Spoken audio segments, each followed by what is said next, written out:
sitachukua muda mrefu sana, unisikilize tu kwa makini. Utakuwa unadhani ninaendelea, kumbe ninamaliza. Mungu atusaidie. Nina somo linaloitwa kinasema tahadhari ya Yesu kuhusu kuingia katika ufalme wake. Hicho ndio kichwa cha ujumbe wa siku ya leo. Tahadhari ya Yesu kuhusu kuingia katika ufalme wake. Tahadhari ya Yesu kuhusu kuingia katika ufalme wake.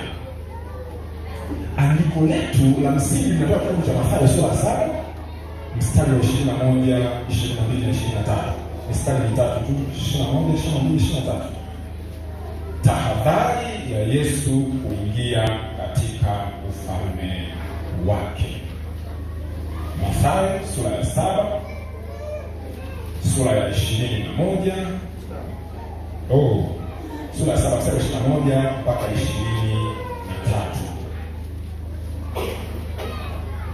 Maana anasema hivi: si kila mtu aniambiaye Bwana, Bwana atakayeingia katika ufalme wa mbinguni,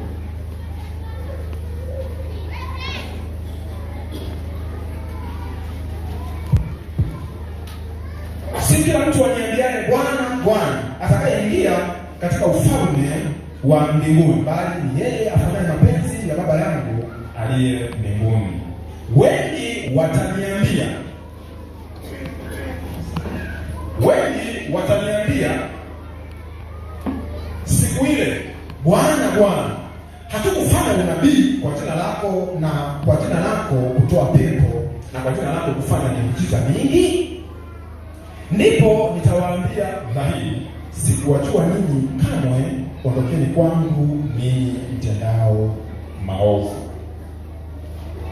Mungu wetu atusaidie watu. Tahadhari ya Yesu kuhusu kuingia katika ufalme wake. Maneno haya anayozungumza Yesu ni maneno ya tahadhari. Ni maneno ya tahadhari.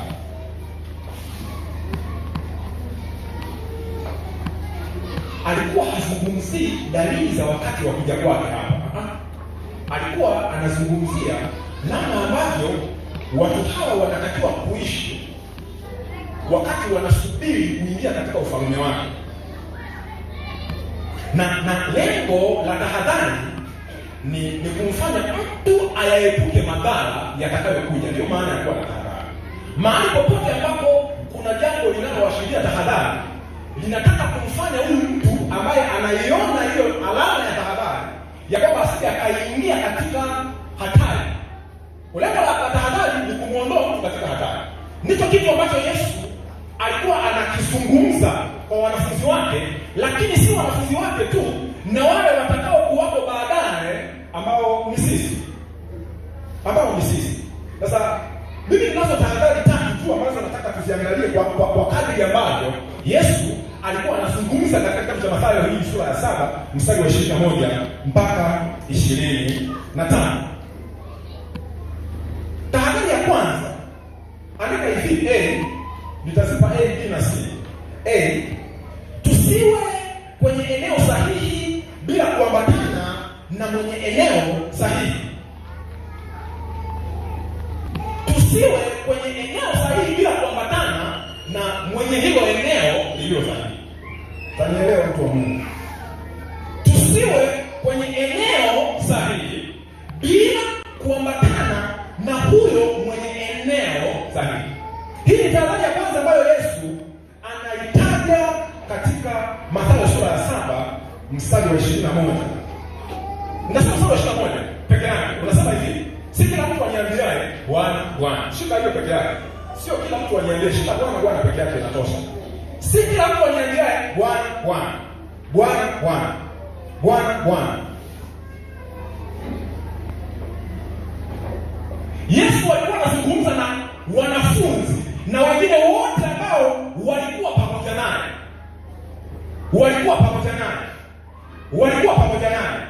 Kila kitendo tu cha wao kuwa pamoja naye, hawa watu walikuwa kwenye eneo sahihi. Na usahihi wake ni uwepo wa huyo Yesu aliyekuwa katikati yao. Walikuwa kwenye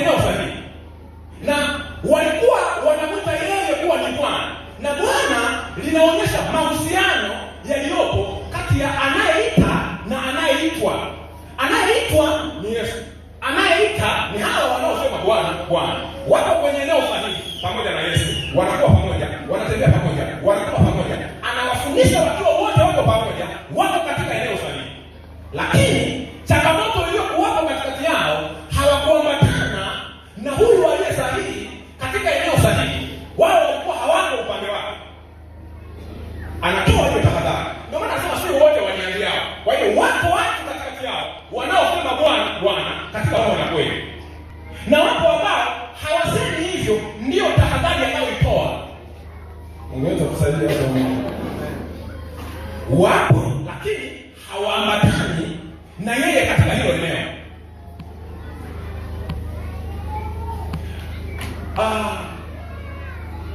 Kuna andiko moja hivi kwenye kitabu cha Yohana sura ya 6 bila shaka.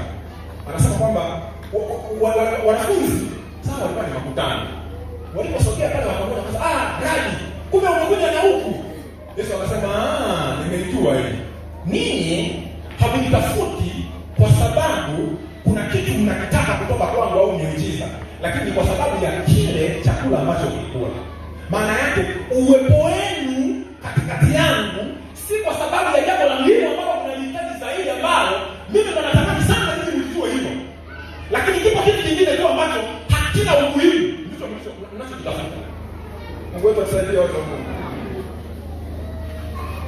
Usiwe kwenye eneo sahihi bila kuambatana na kwenye eneo.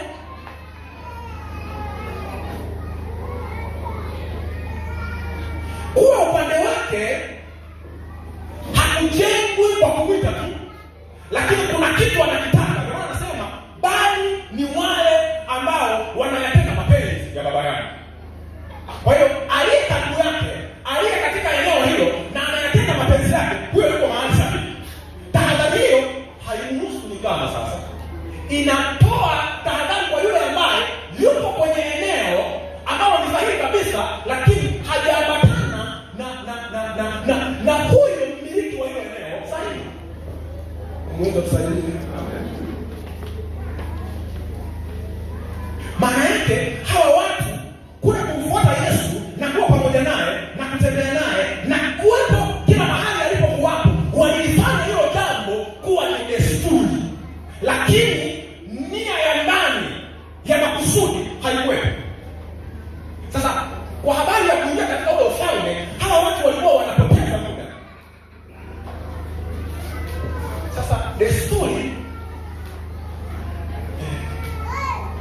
ni mfumo tu wa kimaisha au ni tabia au matendo ambayo yamezoeleka na yanafuatwa na baadaye yanageuka kwa utaratibu. Hiyo ni desturi. Desturi. Kwa kawaida tu kama haina ubaya wowote. Kwa mfano, nitoe mfano mwepesi tu kwamba tuna desturi ya kuwepo na ibada kadha wa kadha ambazo zimezoeleka. Achana na zile ambazo zitajitokeza semina, zitajitokeza kuna mambo yanajitokeza ambapo tutakutana. Lakini tuna desturi sivyo? Tuna desturi kwamba tutakuja ibadani Jumatano, Ijumaa, Jumapili. Hiyo ni desturi. Hiyo desturi. Ndio maana wao wanasema kwamba msiache kukusanyika kama ilivyo desturi ya wengine, lakini anakuja anaongeza bali muonyane. Kwa hiyo kuna kitu kinatakiwa kibadilike, kipoke kwenye desturi. Ingawa ni desturi ya wakati wote, lakini kuna nia gani ili ibadilishe ile desturi isiwe mazoea. Ndio kitu ambacho kilikuwepo kwa hawa watu. Walikuwa wanaita Bwana Bwana kwa desturi tu, lakini ile nia ya ndani ya kuweza kuambatana na huyu ambaye ndiye mwenye hiyo eneo haikuwepo. Tahadhari. Si kila mtu aniambie Bwana Bwana. Mungu atusaidie watu wa Mungu. Hili jambo lilimkwaza sana Mungu wakati wa kipindi cha nabii Amos. Ukisoma kitabu cha Amos sura ya 5. Amos sura ya 5. Mungu anawakataza wana wa Israeli. Anawaambia, "Nitafuteni mimi nani mtaishi. Msipande kwenda Betheli, msiende Gilgali, wala msiende Beersheba, kwa sababu hayo maeneo mnayoenda yatakuwa ubatili siku moja." Lakini lengo la kuenda huko ni kwamba mlikuwa mnataka mnikute mimi. Kwa hiyo kama mtaenda kama mazoea ni desturi, lakini la msingi mnitafute mimi nani mtaishi. Ndio kitu Yesu anatoa tahadhari kwa swala la kuita tu kwamba yeye ni Bwana, yeye ni Bwana. Je, tunaambatana na huyo Bwana wa hiyo eneo? Mahali hapa tulipo ni mahali sahihi.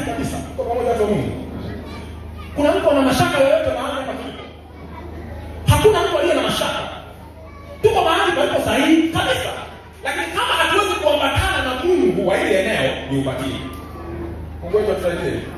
Kama hatuwezi kuambatana ni mazoea. Kama hatuwezi kuambatana ibada zetu ni desturi. Lakini hili lisiwe desturi, lazima tuambatane na yeye ambaye tunamwabudu na tunajua ya kwamba yuko mahali hapa. Hapa tunakuwa tunafanya maandalizi ya kuingia katika ule ufalme wa mbinguni. Bwana Yesu asifiwe. Haleluya. Usiwe kwenye eneo sahihi bila kuambatana na mwenye eneo.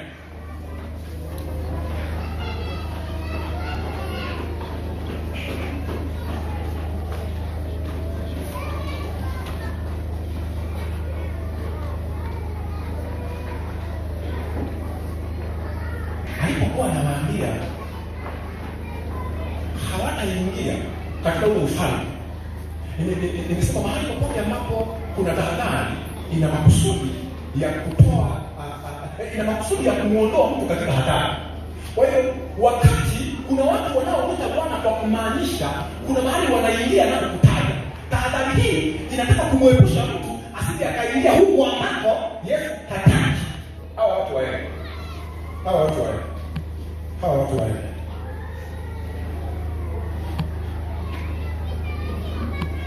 Bwana tuangalie mfano mmoja kidogo tu ni ile point nyingine. Hebu tusome kitabu cha Yeremia sura ya 7 mstari wa kwanza mpaka wa 7.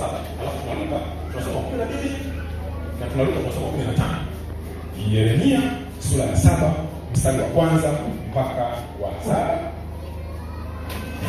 Alafu tunasoma mstari wa 12, alafu Luka tunasoma mstari wa 15. Nazungumzia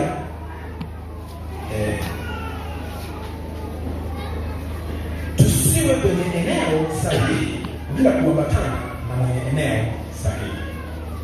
Bwana Yesu asifiwe. Haleluya, watu wa Mungu. Yeremia sura ya 7 na kusoma mstari wa kwanza mpaka wa 7. Neno hili ndilo lililomjia Yeremia kutoka kwa Bwana kusema, simama langoni pa nyumba ya Bwana ukatangaze hapo neno hili kusema, sikilizeni neno la Bwana ninyi nyote wa Yuda mnaoingia katika malango haya ili kumwabudu Bwana. Tuko wote mpaka hapo kwanza, watu wa Mungu. Anatoa tahadhari. Mungu wewe tunaona kutakuwa kuna tahadhari. Simameni langoni pa nyumba ya Bwana. Simama langoni pa nyumba ya Bwana ukatangaze hapo neno hili kusema, sikilizeni neno la Bwana ninyi nyote wa Yuda. Wakina nani hao? Ninyi mnaoingia katika malango haya ili kumwabudu. Kwa hiyo watu wanaowalenga hapa ni wale ambao nikileta sasa kwa mfano wa Yesu. Hawa ni watu ambao wanamjua Mungu maana yake. Wanaoingia katika nyumba ya Bwana kumwabudu. Ndio hawa ambao wanapewa tahadhari. Kwa nini kuna shida? Bwana wa majeshi, Mungu wa Israeli anasema hivi, tengenezeni njia zenu na matendo yenu, nami nitawakalisha ninyi mahali hapa. Tahadhari. Kwa nini? Kwa sababu kuna kitu kinataka kutokea ambacho kinaweza kuwapelekea kwenye shida. Anaitoa hiyo tahadhari kwao ili waweze kuendelea kubaki hapo, lisitokee hilo jambo ambalo linakusudiwa kutokea. Mstari wa 4, msitumie maneno ya uongo mkisema, hekalu la Bwana, hekalu la Bwana, hekalu la Bwana ndio haya. Mstari wa 4, maana kama mkitengeneza kabisa njia zenu na matendo yenu, kama hukumu ya haki kati ya mtu na jirani yake, kama hamwoneni mgeni wala yatima wala mjane wala kumwaga damu isiyo na hatia mahali hapa, wala kuifuata miungu mingine kwa hasira yenu wenyewe, ndipo nitakapowakalisha mahali hapa katika nchi hii niliyowapa baba zenu tokea zamani hata milele. Maana yake nini kilichotokea kwa hawa watu? Hawa watu walikuwa wako kwenye eneo sahihi, lakini hawaambatani na huyo ambaye ni mmiliki wa hiyo eneo sahihi. Kwa hiyo matumaini yao yako tu, tunalo hekalu la Bwana, tunalo hekalu la Bwana, hekalu la Bwana, lakini kuambatana na huyo Bwana katika hiyo hekalu hauna. Anawapa tahadhari. Cha kwanza, tengenezeni. Hili hata tunapokuwa tunasema hekalu la Bwana, iwe ina maana mbele za huyo Bwana ambaye mnamtaka katika hiyo hekalu. Mungu wetu atusaidie.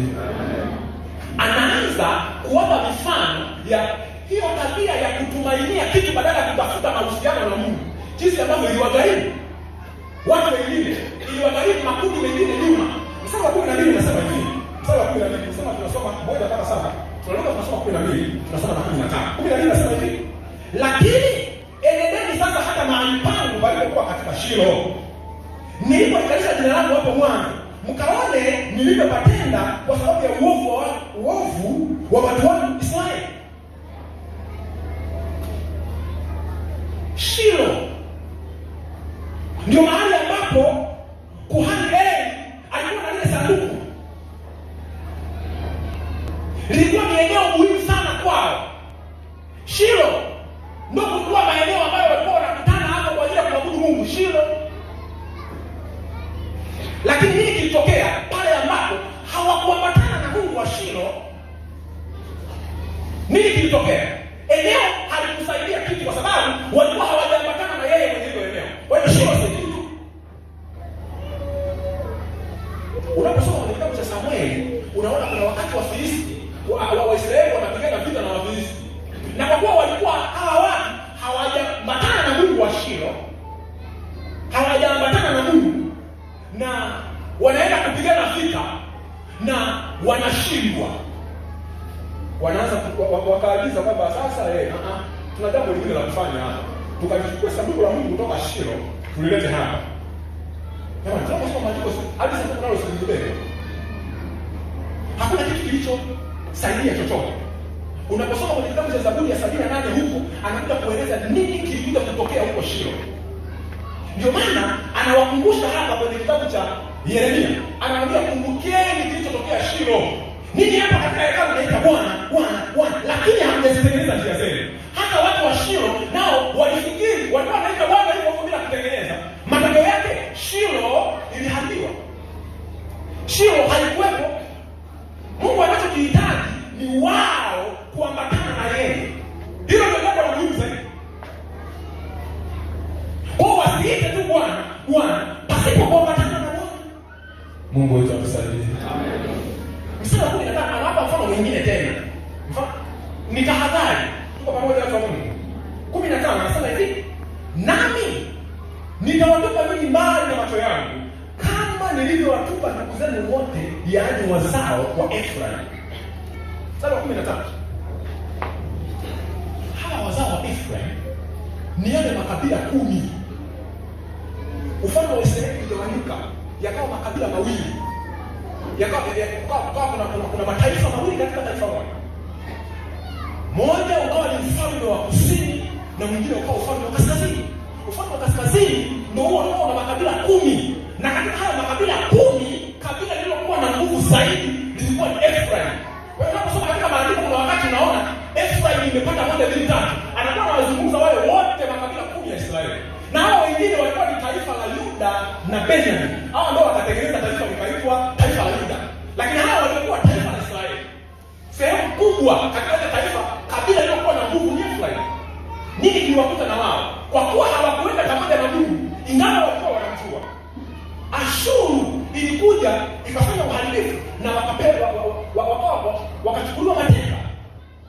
Maana yake nini? Kama hawakuambatana na Mungu, hakuna kitu ambacho kilikuwa msaada. Ina maana hatari ilitokea tu. Hatari ilitokea tu kwa kuwa kulikuwa hakuna kuambatana na Mungu. Mungu wetu tusaidie watu. Jamani, tuwe kwenye eneo sahihi na kumwabudu huyo Mungu aliye sahihi. Tukiwa kwenye eneo sahihi lakini hatuambatani na huyo Mungu aliye sahihi, tunakuwa tunamkosea Mungu na inakuwa kama ubatili katika maisha yetu. Ndio maana Yesu anawaambia, si kila mtu aniambie Bwana. Na mpaka yeye ambaye anayapenda mapenzi ya Baba yangu, huyo ndiye atakayeepuka hiyo hatari. Wakati wengine wanaingia katika ufalme wa Mungu, yeye kuna mahali ataenda huyo. Sasa tahadhari hiyo ni kuambatana na huyo Bwana ambaye tunamwita na tuwe na nia.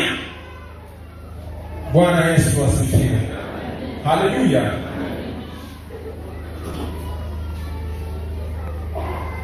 Jambo la pili, tahadhari ya pili.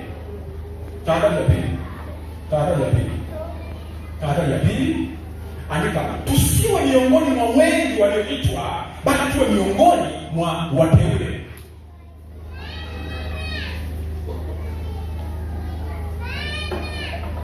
Hiyo tahadhari ya pili. Tusiwe miongoni mwa wateule. Tuwe miongoni mwa wateule. Hiyo Mathayo sura ya 7 mstari wa 21, hapo tu umeshapandika tayari. Ninasoma tena. Lakini sasa nasoma katika namna hii. 21. Si kila mtu aniambiaye. Sio kila mtu afanyaje watu wa Mungu? Aniambiaye Bwana Bwana. Sasa nataka hii ya mwanzo tu, si kila mtu. Si kila mtu linataka kuleta utofauti uliopo baina ya watu katika kundi. Si kila mtu. Maana yake kuna kundi lililopo hapo. Katika hilo kundi, katika wale watakaoingia katika ule ufalme, si kila mtu. Tuko pamoja na Mungu. Si kila mtu. Kwa hiyo tunasema tusiwe miongoni mwa wengi walioitwa, bali tuwe miongoni mwa watu.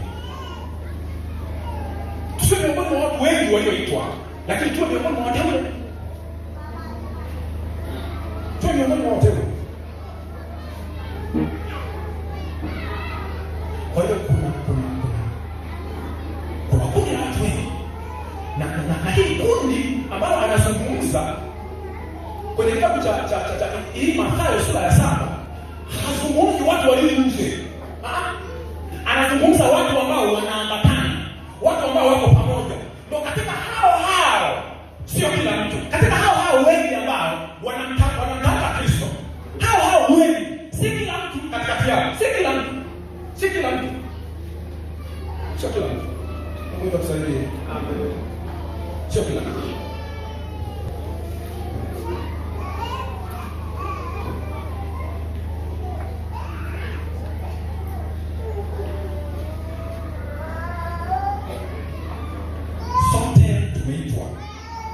Bwana Yesu asifiwe. Sisi wote tuliokoka tumeitwa. Tusome Mathayo 13:47 mpaka 50. Mathayo 13 mstari wa 47 mpaka 50.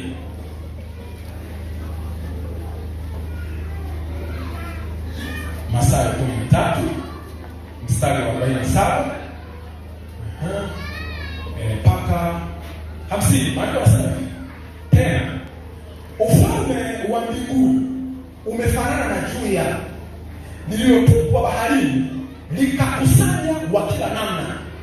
Hata lilipojaa, walilivuta pwani, wakaketi, wakakusanya walio wema vyomboni, bali walio wabaya wakawatupa. 49. Ndivyo itakavyokuwa katika mwisho wa dunia. Malaika watatokea, watawateka waovu mbali na wenye haki, na kuwatupa katika tanuru la moto, ndiko kutakapokuwako kilio na kusaga meno. Mungu atusaidie watu wa Mungu. Tena ufalme wa mbinguni, umefanana na juya lililotupwa baharini, likakusanya wa kila namna. Sasa kwa haraka sasa hilo juya hilo ni kama nyavu. Kwa pamoja na Mungu, ni kama nyavu imetupwa katika bahari, alafu ikakusanya wa kila namna. Baadaye ikawekwa pembeni, wakachambuliwa walio wema, alafu wale wabaya wakatupwa. Akasema ndipo kutakuwa kilio na kusaga meno. Swali la kujiuliza ni kwamba wakati lile juya linakusanya, na kuna baadhi ya vitu havikuingia katika lile lililokusanya, sio? Na mazungumzo ya nini kitatokea hicho ambacho kiita kulia na kusaga meno, anazungumza wale waliokusanywa katika juya. Hazungumzi wale ambao hawakusanywa tuache. Tuko pamoja na Mungu. Nataka tuzungumze hawa waliokusanywa. Inaonekana ukichukulia katika tafsiri ya kawaida tu, ni kama hiyo juya ilikuwa na lengo la kupata samaki. Tuchukulie kwa mfano mwepesi hivi unielewe. Tuko pamoja na Mungu. Ilikuwa na kusanya samaki. Kwa hiyo nakaa wakaingia huko ndani, kasa wale kobe wa baharini wakaingia humo, wadudu kadha wakaingia. Kwa hiyo tulipovuka pembeni, tuwachukua wale tunaowahitaji, nao wengine tuwatoe. Kwa wakachukuliwa hao samaki ambao wanahitajika, nao wengine wakatupwa. Ndio tafsiri ya kawaida inaonekana hivi, si ndio? Lakini hivi kuhusu wale ambao hawakusanywa, hili kile jamani linazungumza watu ambao wameitwa wengi kwa ajili ya kuingia katika wokovu. Na hao wanaochaguliwa huko ili kuangalia ni wakina nani wanastahili na wakina nani hawastahili, ni miongoni mwa hao ambao walikuwa wamemwamini Mungu. Kwa hiyo hii ni hukumu ambayo inatamkwa kwa watu ambao walikuwa wanamjua huyo Mungu, watu ambao walikuwa wamemkubali huyo Kristo, watu ambao walikuwa kwenye huo wokovu, lakini walikuwa ni wengi kwa kutokuishi maisha ambayo Mungu anayataka, wakageuka kuwa wengi na sio wateule. Kwa hiyo uteule si kwa sababu tu ya kwamba kuna wengine wanatakiwa waondoke. Uteule unajengwa, wote tunakuwa tumeitwa, tuko wengi, lakini ili uwe mteule katikati ya wengi, ni wewe unayeyatimiza mapenzi ya Mungu. Kama hauyatimizi mapenzi ya Mungu, ni miongoni mwa wale waliochukuliwa wakatupwa nje. Mungu wetu atusaidie watu. Kwa hiyo tusiwe miongoni mwa hao wengi, lakini tuwe miongoni mwa wale wateule ambao wakati ile jua litakapowekwa pembeni, tuwe miongoni mwa wanaochukuliwa na kuwekwa kando, ambao hawaingii kwenye hatari. Ndio maana alisema ufalme wa mbinguni umefanana. Ufalme wa mbinguni tumeitwa tukiwa wengi, tuko wengi, tumeitwa, lakini ili tuwe wateule katikati ya sisi wote tulio wengi, tuyatende mapenzi ya Mungu. Tukiyatenda mapenzi ya Mungu, hatuna jina la wengi tena, tuna jina la kuwa wateule. Bwana Yesu asifiwe.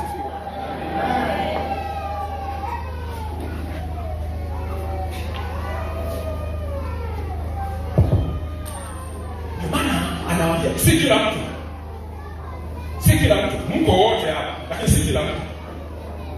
Kwa nini? Kwa sababu katikati ya wingi huu wako wateule, na katikati ya wingi huu wako wasio wateule.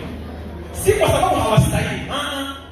Ndio maana anapoingia kwa Biblia anasema wale wanaojiita Bwana, nataka wale wanaotenda mapenzi. Kwa hiyo kinachotofautisha kati ya mteule na asiye mteule ni mapenzi ya Mungu. Ni kuyapenda mapenzi ya Mungu. Ni tahadhari. Hebu tusome Mathayo sura ya 22 mstari wa 9 mpaka 14. Mathayo sura ya 22 mstari wa 9 mpaka wa 14. Mathayo sura ya 9. Nimesema Mathayo sura ya 9. Sio 22. Mathayo sura ya 22. Mstari wa 9 mpaka wa 14. Hapo sawa eh? Mathayo 22 9 mpaka 14. Anasema hivi.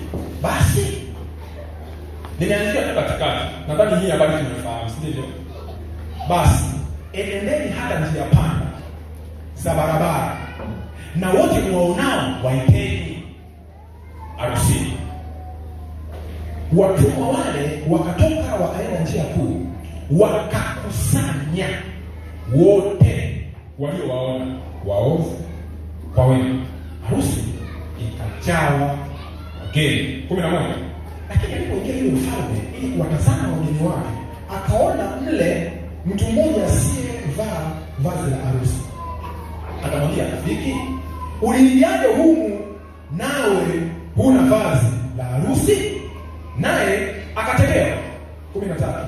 Mfalme akawaambia watumishi, mfungeni mikono na miguu, mchukueni mkamtupe katika giza la nje, ndiko kutakuwa kilio na kusaga meno. 14. Anahitimisha kitu chote alichoanza nacho huko juu.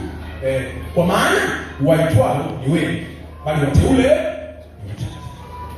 Hii habari jamani tunaifahamu katika kitabu cha Mathayo, si ndivyo? Huyu mfalme aliandaa harusi, si ndivyo? Na wakusudiwa wa ile harusi hawakuja. Kila mtu anatoa uzuri. Mimi nimenunua shamba, nataka nitamalaki. Mimi sijui mbuzi wangu wamefanya kwenda 2-3. Kwa hiyo mwisho wa siku hamna kilichotokea. Yule bwana akaona Inakuwaje hapa? Harusi inashindikana, haiwezekani. Kawatuma watumwa wake, naanza kusoma hapo mstari. Nendeni njia panda huko kwenye barabara, kusanyeni kadri mwenzani, watu waje harusini. Na harusi ikajawa watu. Kuna nini sasa ya kuwa na vigezo tena huko ndani? Sasa watu kwenye harusi sasa tunatakiwa tuingie tumevaa suti. Ndio tutasaidia watu. Mungu Yesu anajaribu kutoa mfano huu, akijaribu kuonyesha uthamani ambao tumeupata sisi watu wa mataifa, kwa sababu hawa watu ambao wanaambiwa mje wanakataa, hapo Waisraeli na Waisraeli mpaka sasa tunazungumza, tunajua wao hawaamini kama Kristo alikuja sasa. Wao hiyo habari ya Yesu Kristo haipo hiyo. Nendeni njia panda, neema inakufikia sasa watu wa mataifa. Kwa namna hiyo tumekusanywa na neema ya wokovu ili kutuleta pamoja tuingie katika harusi ambayo hatukustahili. Sio pamoja tu. Ambayo hatukufanya nini? Hatukustahili. Baba, makusudio ya Mungu kulingana na kusoma maandiko hapa ni kama hatukustahili, sio? Lakini Mungu anajua makusudi yake.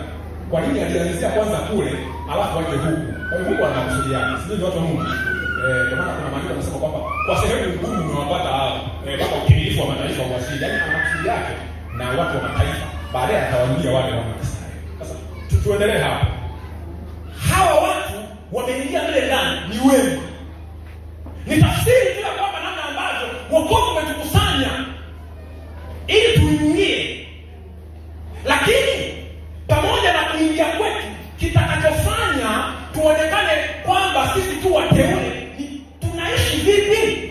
Huyu mtu ambaye aliingia pasipokuwa na vazi, yeye alifikiri ya kwamba kwa kuwa wokovu huu tu ni neema, basi tunaingia tunafanya vyote tuwezavyo kufanya. Lakini hicho kigezo tu kikamfanya ajikute sio miongoni mwa wateule. Walioitwa ni wengi, lakini wateule ni wachache. Kwa tafsiri ya uteule ambayo Yesu anaizungumza katika kitabu cha Mathayo, maana yake ni yule ambaye anakwenda katika mapenzi ya Mungu na kuyaishi maisha matakatifu. Huyo tayari ni mteule. Mungu wetu atusaidie.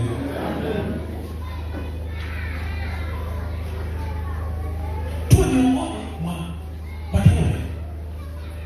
Tusiwe tu miongoni mwa kundi la watu wengi, lakini hatuko na huyo Mungu wetu. Walikuwa ni wageni, lakini wakastahilishwa. Ingawa hawakustahili, wakastahilishwa. Lakini alikuwepo mtu ambaye hakuwa na vazi la harusi. Hebu tusome kidogo Agano la Kale. Soma kidogo Agano la Kale, alafu niambie pointi yangu ya mwisho. Andika kitabu cha Sefania sura 1 mstari wa 7 mpaka wa 8. Mstari miwili tu. Sefania sura 1 mstari wa 7 mpaka wa 8. Sefania sura 1 mstari wa 7 mpaka wa 8. Maana yanasema hivi. Sefania sura 1 mstari wa 7 mpaka wa 8. Maana yanasema hivi. Nyamaza kimya mbele za Bwana Mungu. Kwa maana siku ya Bwana i karibu. Kwa kuwa Bwana ameweka tayari dhabihu. Amewatakasa wageni wake. Tuko pamoja watu wa Mungu. Amewatakasa wageni. Kwa hiyo kama walikuwa wageni, kuna namna wamefanya kuwa wenyeji. Amewatakasa wageni. Kwa mwanzo walikuwa hawastahili. Walikuwa hawana vazi la wenyeji. Walikuwa hawana vazi la wenyeji. Kwa hiyo hawakufaa katika mwaliko. Lakini amewatakasa wageni. Kwa tafsiri nyingine sasa wamepewa vazi la kuweza kuingia. Sasa na itakuwa katika siku ile ya dhabihu ya Bwana, nitawaadhibu wakuu na wana wa wafalme na watu wote waliovaa mavazi ya kigeni. Tuko pamoja watu wa Mungu. Ukumbuke aliwatakasa. Sasa wale ambao wataendelea kubaki na yale mavazi ya kigeni Nitawaathiri. Mungu wetu tusaidie watu wa Mungu. Maana yake nini? Kwa nabii juu ya maisha yasiyo sawa mbele za Bwana kwa muonekano ulio sawa mbele za watu. Maisha yaliyo sawa yasiyo sawa mbele za Bwana, lakini yaliyo sawa mbele za watu.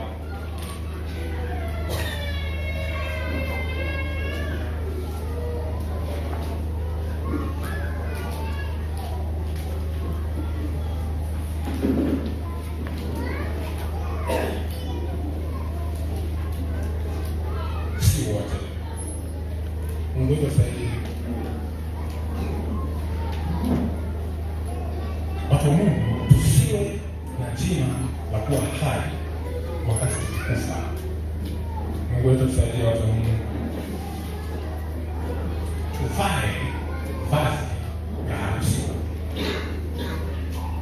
Kama tu wageni na tumetakaswa, tusirudi kuwa wageni. Tahadhari ya mwisho. Mwisho itakuwa ni siri na malizia watu wa Mungu. Tusisahau. Andika hivyo. Tusisahau. Tunapaswa kujulikana na Mungu leo. Tusisahau. Tunapaswa kujulikana na Mungu leo.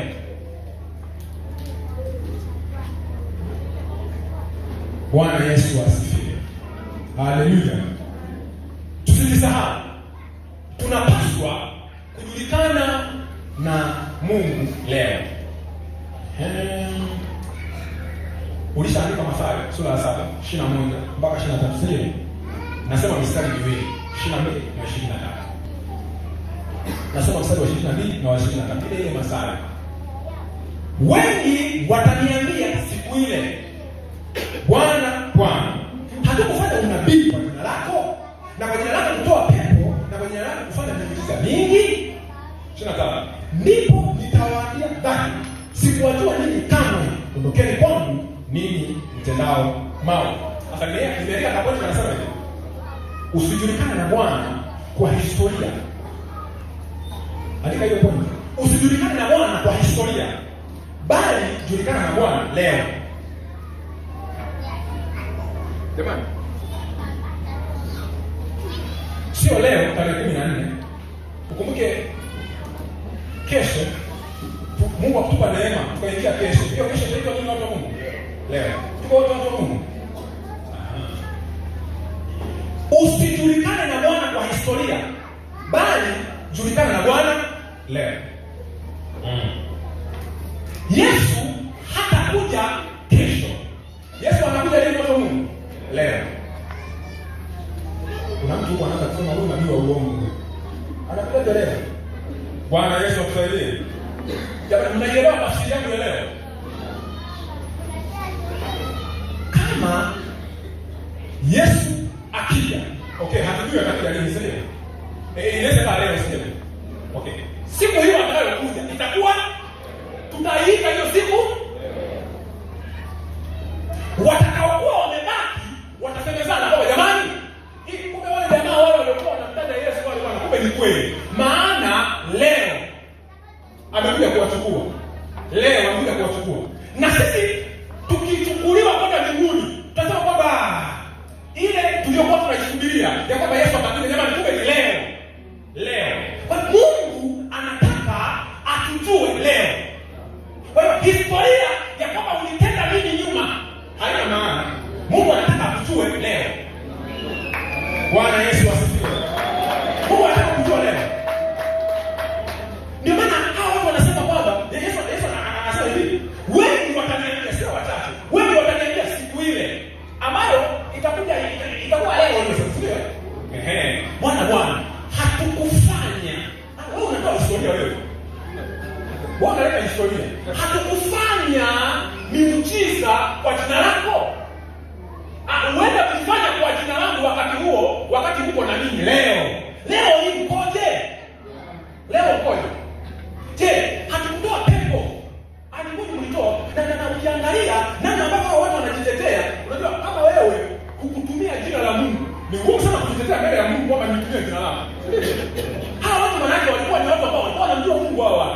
Na ni kweli katika matendo waliokuwa wanayafanya, ni kweli walikuwa wanayafanya kwa uwezo wa nani? Wa Mungu. Ndio maana wanamjafiri. Bwana, si tulifanya hivi? Hapo anasema sikuwajua kamwe. Maana yake nini? Mungu anakujua leo. Ile ya jana haina maana tena. Leo ngoje. Bwana Yesu akusaidie watu wa Mungu. Leo ngoje gerezani. Ndio hiyo tahadhari anasema Yesu, siku ile hapo utaniambia kwamba Bwana, si tulifanya hivi na hivi na hivi, alikuwa nilifanya. Lakini leo nikiwatazama leo naonaje?